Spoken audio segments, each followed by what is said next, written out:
ಇಷ್ಟು ತುಂಬ ದೊಡ್ಡ ಹಾವದು ಇದು ಆರಾಮ ಕಾರೊಳಗೆ ಹಾಕ್ಕೊಂಡು ಹೊಟ್ಟೋದ್ರು. ಅದಕ್ಕೆ ಈಗ ತಪ್ಪಿಕೊಂಡು ನಾಟ್ಯೇಶ್ವರಾಂಜಲಿ ಶಾಲೆಯ ಸಂಸ್ಥಾಪಕಿ ನಾನು. ಈ ಶಾಲೆ ಸುಮಾರು 10 ವರ್ಷದಿಂದ ನಡೀತಾ ಇದೆ. ಆದರೆ 3 ವರ್ಷಗಳಿಂದ ಈ ಥರ ವೇದಿಕೆ ಕಾರ್ಯಕ್ರಮಗಳನ್ನು ಆಡಿಟೋರಿಯಂಗಳಲ್ಲಿ ಮಾಡ್ತೀವಿ. ಅದಕ್ಕೂ ಮುಂಚೆ ಏನು ಟೆಂಪಲ್ಗಳಲ್ಲಿ ದೇವರನಾಮ ಕ್ಲಾಸಿಕಲ್ ಪ್ರೋಗ್ರಾಮ್ಗಳನ್ನ ಕೊಡ್ತಾ ಇದ್ದೆ.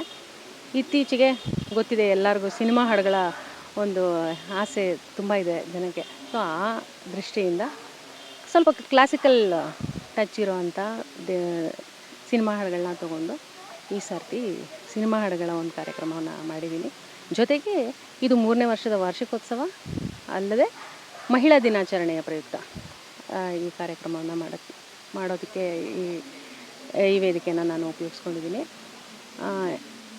ಎಲ್ಲಕ್ಕಿಂತ ಹೆಚ್ಚಾಗಿ ಏನಂತಂದರೆ ನಾವಿಲ್ಲಿ ಮಹಿಳೆಯರು ಒಂದಷ್ಟು ಜನ ನಾವು ಸೇರಿ ಕಾರ್ಯಕ್ರಮಗಳನ್ನ ಮಾಡ್ತಾ ಇರ್ತೀವಿ. ಪ್ರತಿ ವರ್ಷ ಆಗಿರ್ಬೋದು, ಎಲ್ಲ ಹಬ್ಬ ಹರಿದಿನಗಳಾಗಿರ್ಬೋದು, ಎಲ್ಲ ದಿನಗಳಲ್ಲೂ ಸಂಗೀತ ಕಾರ್ಯಕ್ರಮಗಳನ್ನು ಕಾರ್ಯಕ್ರಮ ಕೊಡಬೇಕು ಅಂದರೆ ಅದರ ಹಿಂದೆ ಏನು ನಮಗೆ ಪ್ರಿಪ್ರೇಷನ್ ಆಗಬೇಕು, ಅದ್ರ ಬಗ್ಗೆ ತಿಳ್ಕೋಬೇಕು, ಕಲಿಬೇಕು. ಸೊ ಆ ಕೆಲಸವನ್ನು ನಾನು ಮಾಡೋದಕ್ಕೆ ಪ್ರಯತ್ನ ಮಾಡ್ತಾಯಿದ್ದೀನಿ. ಸುಮಾರು 10 ವರ್ಷದಿಂದ ಮಾಡ್ತಾಯಿದ್ದೀನಿ. ಈಗ ಒಂದು 3 ವರ್ಷಗಳಿಂದ ಈ ಥರ ವೇದಿಕೆ ಕಾರ್ಯಕ್ರಮಗಳನ್ನ ಮಾಡ್ತಾಯಿದ್ದೀನಿ. ಸೊ ನೀವೆಲ್ಲರ ಸಹಕಾರ ನನಗೆ ಹೀಗೆ ಇರಲಿ ಪ್ರತಿ ಸರಿನೂ, ಪ್ರತಿ ವರ್ಷವೂ. ಏಕೆಂದರೆ ಟೈಮ್ ಬೇರೆ ಶಾರ್ಟ್ ಟೈಮ್ ಆಗಿರೋದ್ರಿಂದ ಸೊ ಇಷ್ಟು ನಿಮಗೆ ಹೇಳಬಲ್ಲೆ. ಸುಶ್ರುತ್ ಅವರು ಬಂದಿದ್ದರು. ಗೋಪಾಲ್ಗೌಡ ಹಾಸ್ಪಿಟ್ಲು ಡೈರೆಕ್ಟ್ರು ಸುಶ್ರುತ್ ಗೌಡ ಅವರು ಬಂದಿದ್ದರು. ಮತ್ತು ಸಾರಾ ಮಹೇಶ್ ಅವ್ರ ಮಿಸಸ್ ಬರಬೇಕಾಯಿತು, ಕಾರಣಾಂತರದಿಂದ ಬಂದಿಲ್ಲ. ಮತ್ತು ಪರಶುರಾಮಪ್ಪ ವಿಶ್ವಕರ್ಮ ಪ್ರಧಾನಮಂತ್ರಿ ವಿಶ್ವಕರ್ಮ ಮಹಿಳಾ ಇದ್ರದ್ದು ಅಧ್ಯಕ್ಷರವರು ಸದಸ್ಯರು ಅವರು ಬಂದಿದ್ದರು. ಮತ್ತು ಚಂದ್ರಶೇಖರ್ ಶೇಖಿ ವಕೀಲರು ಅವರು ಬಂದಿದ್ದರು. ಮತ್ತು ಮಹಿಳೆಯರಲ್ಲಿ ಯಾರು ವಿದ್ಯಾರ್ಥಿಗಳು ನಮ್ಮ ವಿದ್ಯಾರ್ಥಿಗಳೆಲ್ಲ ಬಂದಿದ್ದರು. ಜಯಂತಿ ಭಟ್ ಅಂತ ಅವರು ವಿಶೇಷವಾಗಿ ಅವ್ರಿಗೆ ಗಾಯಕಿ ಸರಿಗಮಪದಲ್ಲಿ ಜೂಲಿ ಮೆಂಬರ್ ಕೂಡ ಆಗಿದ್ದರು. ಅವರು ಜೊತೆಗೆ ಅವರು ಕಂಪೋಸ್ ಮಾಡ್ತಾರೆ. ಸೊ ನನ್ನ ಹಾಬಿ ಕೂಡ ಕಂಪೋಸಿಷನ್ ಆಗಿರ್ಬೋದು, ರೈಟಿಂಗ್ ಕೂಡ. ನನಗೆ ಬರೆಯೋದು ಒಂದು ಹಾಬಿ ಇದೆ, ಜೊತೆಗೆ ಸಂಯೋಜನೆ ಮಾಡುವಂಥ ಒಂದು ಹಾಬಿ ಇದೆ. ಸೊ ಹಾಗಾಗಿ ಅವರು ನನ್ನ ಜೊತೆಗೆ ತುಂಬ ಹೊಂದಿಕೆ ಆಗಿರೋದ್ರಿಂದ ಸೊ ಅವರನ್ನು ನನ್ನ ಸ್ನೇಹಿತೆ ಜೊತೆಗೆ ಒಬ್ಬ ಗೆಸ್ಟಾಗಿ ಅವ್ರನ್ನ ಇನ್ವೈಟ್ ಮಾಡಿದ್ದೀನಿ ಈ ಒಂದು ಸಂದರ್ಭದಲ್ಲಿ. ಎಲ್ಲರಿಗೂ ನಮಸ್ಕಾರ. ಯುಗಾದಿ ಹಬ್ಬ ಹಾಗೂ ಮಹಿಳಾ ದಿನಾಚರಣೆ ಶುಭಾಶಯಗಳು. ಈಗ ನಮ್ಮ ನಾಟ್ಯೇಶ್ವರಾಂಜಲಿ ಸಂಗೀತ ಶಾಲೆ 3ನೇ ವರ್ಷಕ್ಕೆ ಕಾಲಿಟ್ಟಿದೆ.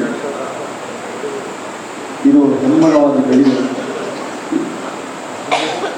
ಇನ್ನೂ ಹೆಚ್ಚಿನ ಜನರಿಗೆ ಹಾಡನ್ನು, ಸಂಗೀತವನ್ನು, ನಾಟ್ಯವನ್ನು ಕಲಿಸ್ಕೊಟ್ರೆ ಇನ್ನೂ ಖುಷಿಯಾಗಿದೆ.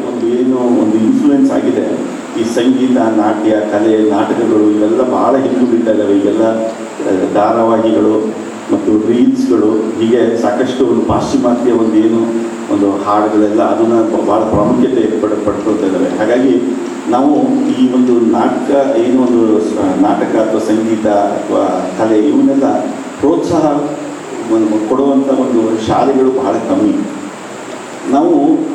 ಈಗ ನನ್ನ ಮಕ್ಕಳೇ ನಮ್ಮ ಸ್ಕೂಲಲ್ಲಿ ಅವರಿಗೆ ಸ್ಪ್ಯಾನಿಷ್ ಕಲಿಸ್ತಾರೆ, ಇನ್ಯಾವುದೋ ಬೇರೆ ಇಟಾಲಿಯನ್ ಭಾಷೆ ಕಲಿಸ್ತಾರೆ.